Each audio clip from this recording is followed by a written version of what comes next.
He's just a tech worker, my mother announced to the entire Christmas dinner table, gesturing dismissively toward my husband Daniel, while my aunts nodded in sympathetic agreement, and my sister Victoria smirked behind her wine glass. Sarah could have done so much better. A doctor, a lawyer, someone from a proper family. Daniel quietly excused himself to take a phone call, his expression unreadable as he stepped into the hallway, while I sat frozen between humiliation and rage, wondering how many more holidays I could endure watching my mother diminish the kindest man I'd ever known. 20 minutes later, he returned with a strange calm on his face and words that would change everything. That was the board. The acquisition of Morrison Media Group is complete. My mother went pale. She'd worked at Morrison for 23 years. Who acquired us? Daniel smiled. I did. Let me tell you how my husband became my mother's boss without her ever seeing it coming. I met Daniel Park at a coffee shop in Seattle.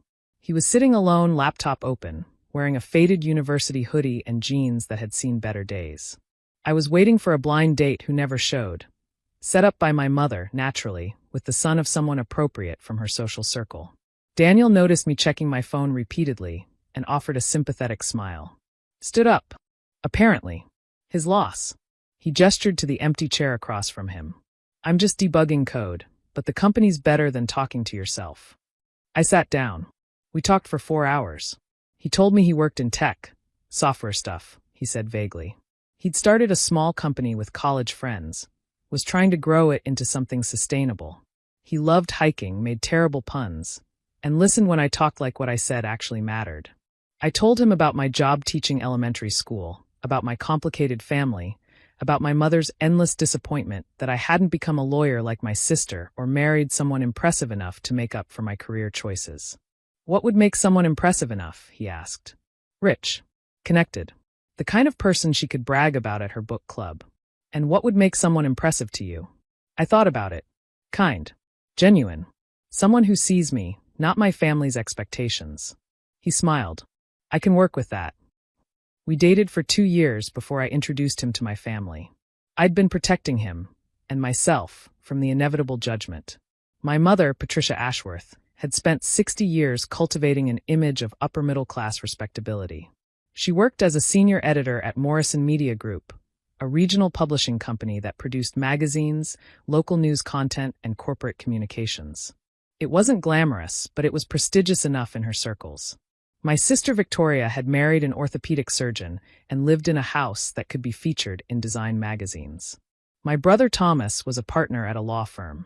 I was the family disappointment, a teacher who'd chosen passion over profit, living in a modest apartment with a boyfriend who owned exactly 2 nice shirts. The first family dinner was exactly as painful as I'd anticipated. So, Daniel, my mother began, her smile sharp enough to cut glass. Sarah says you work in technology. What exactly does that mean? Software development. I run a small company with some friends. A startup.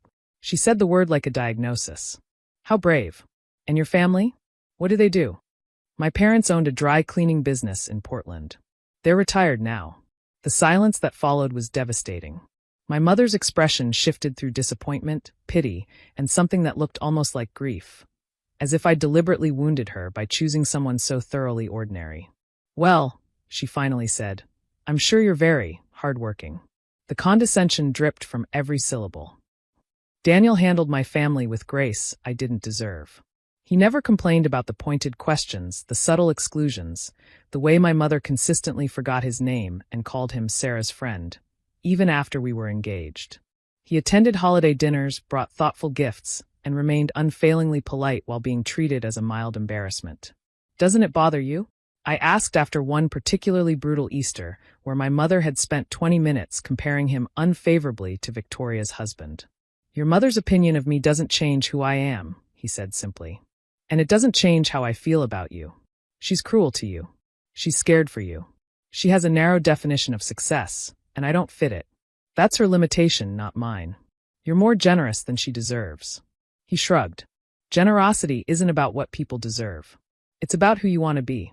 I married him 6 months later in a small ceremony that my mother attended with visible reluctance. Victoria was my maid of honor. She spent the reception making comments about the venue, the catering, and the likelihood of our marriage lasting more than 5 years. We celebrated our 5th anniversary last spring. Victoria's on her 2nd divorce. What my family never understood, what I barely understood until years into our marriage, was what Daniel's small company actually was. He'd started it in college with 2 roommates, building software that helped businesses manage their data more efficiently. The technology was revolutionary. The timing was perfect. By the time we met, they had dozens of enterprise clients. By the time we married, they had hundreds. Daniel never talked about money. He drove the same Honda he'd had since graduate school. He wore clothes from Target. He preferred diners to fancy restaurants and camping trips to resort vacations. But his company, Nexus Systems, had grown into something extraordinary. The Series B funding round that closed 3 months before that fateful Christmas dinner valued the company at $2.3 billion. Daniel's stake was worth roughly $800 million. He'd become one of the wealthiest people in the Pacific Northwest without changing a single thing about how he lived. He didn't tell my family because they never asked. They decided who he was the moment they met him, and nothing he did or said could alter their assessment. So he stopped trying. The Morrison acquisition wasn't revenge. It was business, strategic, calculated, and completely unrelated to my mother. Morrison Media Group had been struggling for years, its traditional publishing model failing to adapt to digital transformation. Daniel's company was expanding into content distribution and needed established media infrastructure. The acquisition makes sense, he explained to me when the deal was being negotiated. They have distribution networks and editorial expertise we need. We have technology and capital they need. It's a good fit. My mother works there. I know. Daniel. Sarah, I'm not buying the company because of your mother. I'm buying it despite your mother. This deal has been in development for 8 months. It's worth $340 million and will affect thousands of employees. Your mother's opinions about our marriage don't factor into enterprise acquisitions. He was right.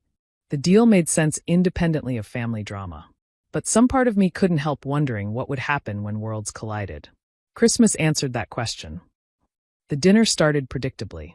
My mother had arranged the seating to minimize Daniel's presence, placing him at the far end of the table, away from important conversations. Victoria's new boyfriend, a hedge fund manager, held court near the head of the table, regaling everyone with stories about market movements that nobody actually understood. Tech is so volatile, my mother commented, loud enough for Daniel to hear. I read that most startups fail within 5 years. It must be stressful, never knowing if you'll have a job next month. Patricia, Daniel's company has been operating for 12 years, I said tightly. Has it? I suppose small businesses can linger for quite a while if expectations stay modest. Victoria laughed. Remember when Sarah dated that investment banker? Marcus something? Now there was someone with a future. Whatever happened to him? He's in prison for securities fraud, I said flatly. Well, still, at least he had ambition. The conversation turned to Morrison Media Group, my mother's favorite topic. She'd just been promoted to executive editor, and she wanted everyone to know about the company's exciting new direction and her role in shaping it. We're being acquired, actually, she mentioned casually. Very hush-hush, but the board approved it last week. Some technology company. They're keeping the details quiet until the announcement. Do you know who's buying you? Thomas asked. Not yet, but whoever it is will be lucky to have us. Morrison has 60 years of brand equity. We're not some disposable startup. She glanced at Daniel when she said disposable startup. He didn't react. Then his phone rang. He excused himself politely, stepping into the hallway to take the call. The conversation continued without him. My mother holding forth about the acquisition, speculating about who the buyer might be, expressing hope that the new ownership would understand media, rather than treating it like just another tech commodity. 20 minutes passed. I started to worry. Daniel's calls were usually brief. Then he walked back into the dining room, his expression unreadable. Everything okay? I asked. Better than okay. He looked at my mother. That was the board. The acquisition of Morrison Media Group is complete. All regulatory approvals cleared. The announcement goes out Monday. My mother beamed, oblivious. How wonderful. But why would your board care about? She stopped. The pieces were connecting slowly, painfully. Daniel, she said carefully, why would your company's board be calling you about Morrison's acquisition? Because Nexus Systems is the acquiring company. He sat down calmly and reached for the bread basket. And as CEO and majority shareholder, I needed to approve the final documents. Silence. Total, absolute silence. My mother's face cycled through confusion, disbelief, and dawning horror. Victoria's boyfriend suddenly became very interested in his phone. Thomas set down his wine glass with exaggerated care. You, my mother whispered. You bought Morrison? The company did, yes. It's a strategic acquisition. Your content infrastructure combined with our distribution technology should be very profitable for both sides. But you're just a tech worker? Daniel's smile didn't waver. Yes, that's exactly what I am. The rest of dinner was fascinating. My mother couldn't decide whether to be furious, terrified, or obsequious. She cycled through all three, sometimes within the same sentence.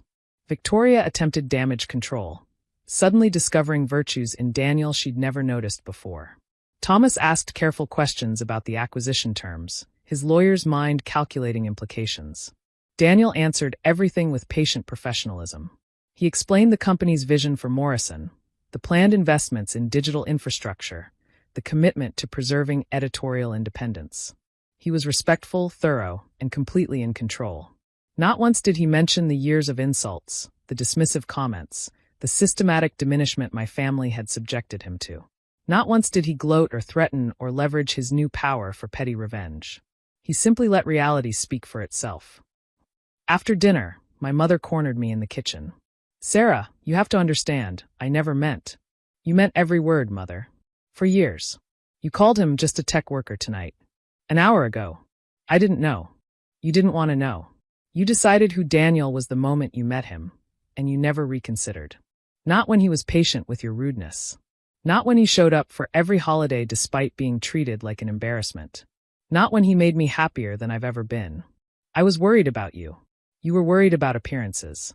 About what your friends would think. About whether my husband was impressive enough to brag about. I shook my head. Well, now you have your answer. The tech worker, you dismissed is worth more than this entire family combined. He owns your company. He could fire you tomorrow. She went pale. He wouldn't. No, he wouldn't. Because unlike you, Daniel doesn't measure people by their usefulness.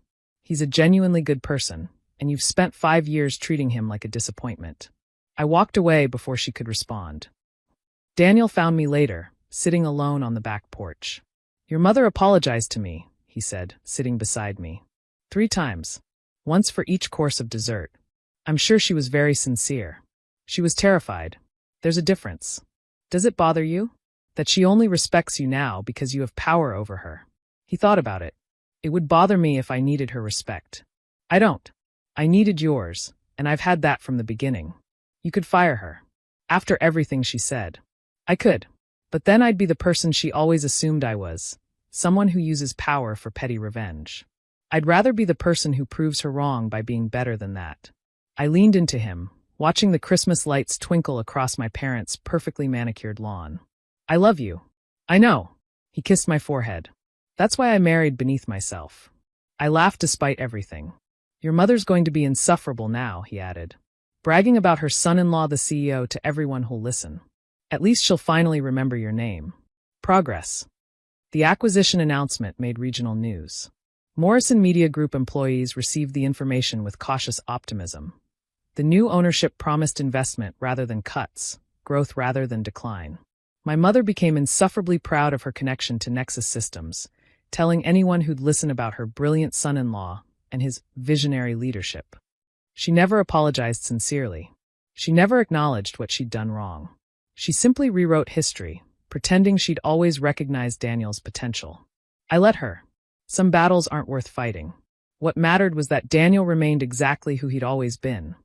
Kind, genuine, someone who saw me rather than my family's expectations. The money and power hadn't changed him. Neither had my mother's belated approval. Last month, we celebrated our 7th anniversary. My mother sent an expensive gift and a card praising Daniel's latest business success. Victoria called to ask if we could get her boyfriend a job at Nexus. Thomas wanted investment advice. Daniel handled all of it with the same grace he'd shown when they were dismissing him. He helped where he could, deflected what he couldn't, and never once reminded them of how they'd treated him when they thought he was nobody. Why aren't you angrier? I asked him. because anger would mean they still have power over me. They don't. They never did. He pulled me close. Your mother was right about one thing, though. What? You could have done better. He grinned. But I'm glad you didn't. I kissed him instead of responding. Some things don't need words.